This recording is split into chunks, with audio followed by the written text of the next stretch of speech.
over 4 years of being around her. One of my favorite comedians, Jane Stanley, is performing.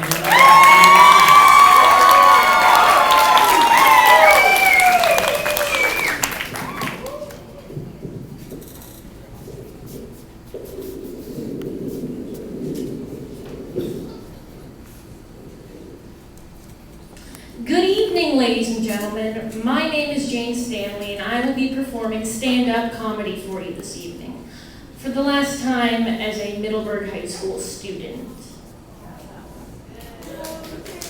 I'm sure some of you know this, especially the MHS members. I have been a member of the National Honor Society for 3 years, and I am currently the vice president of our organization's chapter.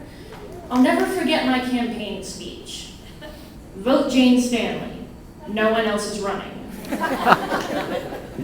So obviously I won.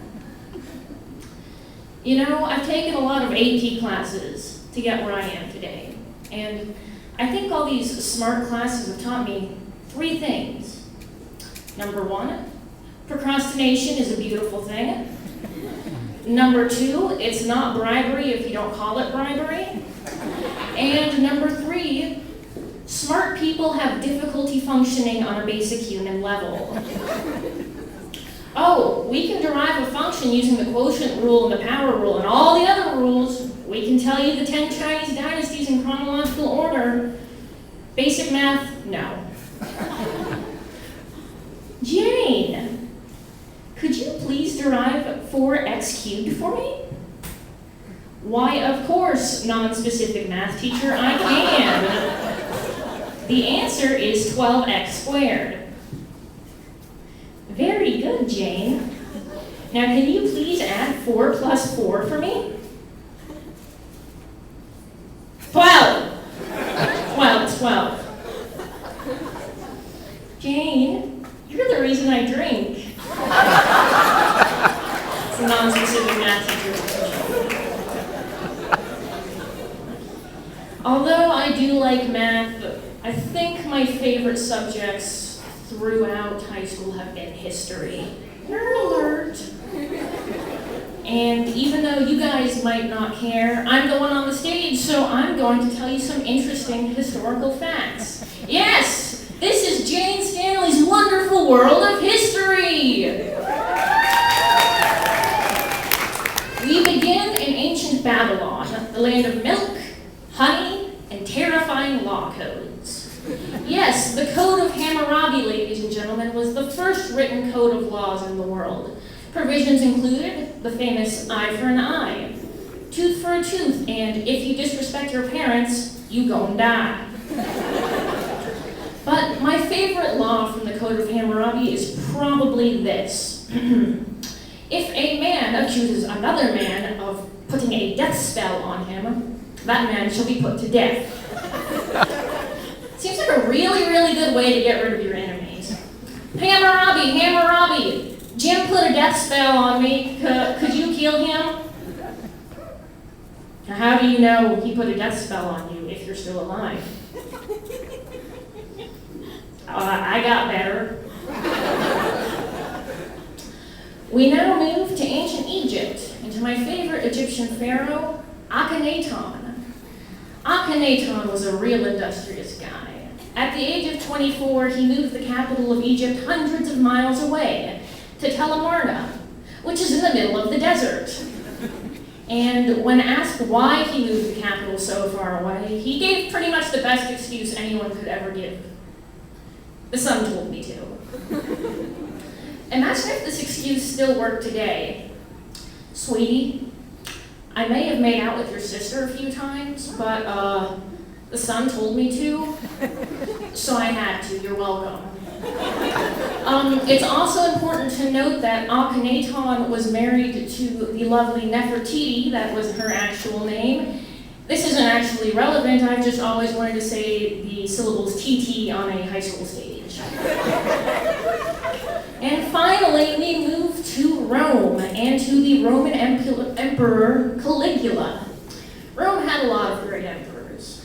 Augustus Caesar, Caesar Augustus, Julius Caesar.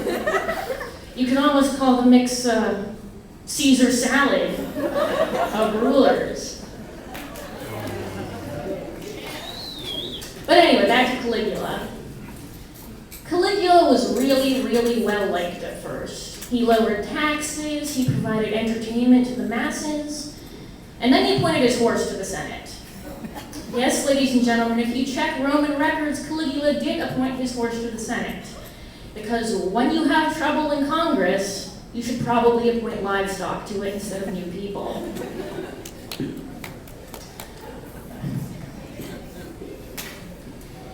But I've been thinking, with all this history, what about Middleburg? Middleburg's pretty historically relevant. And then I got to thinking, tourism. Historical tourism. Historical tourism brings in a lot of money, ladies and gentlemen. Just look at St. Augustine. So I got to thinking, why not open up my own Middleburg tourism company? I'll give you a sample of my tour guides. Welcome to historical Middleburg. This is the national capital of mosquito bites and people who still use CB radios. Contrary to popular belief, Middleburg was not named for its location between Gainesville and Jacksonville, but rather for its location in the middle of freaking nowhere. While in Middleburg, you can do several different activities, such as swim in the Black Creek. I'm being told that swimming in the Black Creek will melt your skin off. Do not swim in the Black Creek. However, there is much flora and fauna for you to explore while in scenic Middleburg. For example, poison ivy, poisonous spiders, poisonous snakes, and rats. Yes, rats. And of course, when you want to go out to eat, you can always go to Middleburg's example of the finest dining, McDonald's. Yes, the Middleburg McDonald's. If you see a man on a horse in the drive-thru, your next meal is free. Or, if you prefer a more desolate and lonely place to eat your dinner, that's where Mr. Markham goes, of course, try Wendy's. Because no one ever goes there. Our last stop on the tour of Middleburg is, of course, Middleburg High School. Yes. Middleburg High School is home to the Middleburg Broncos, a team with so many losses that the mascot recently quit his job to move to Alaska. Middleburg is also home to Teacher of the Year, Hope Kessler, a great Spanish teacher, who will happily speak to you in various languages that you don't understand. And of course, our principal, John O'Brien, is terrifying. But be careful when you navigate the grounds, ladies and gentlemen. The Middleburg rainwater drainage system hasn't been repaired since 1945. And of course, while you're at Middleburg High School, you have to stop by the cafeteria for some chicken and gravy. Or is it turkey and gravy? It's turkey and gravy. Yes, turkey and gravy, ladies and gentlemen. A delicious and popular combination of instant mashed potatoes and high-impact plastic that is guaranteed to be both delicious and deadly. Remember, ladies and gentlemen, though Middleburg may not be the richest city in Florida, or the cleanest, we still have one slogan that we will always hold to very, very dearly. Middleburg, Florida. At least we aren't in Duval County.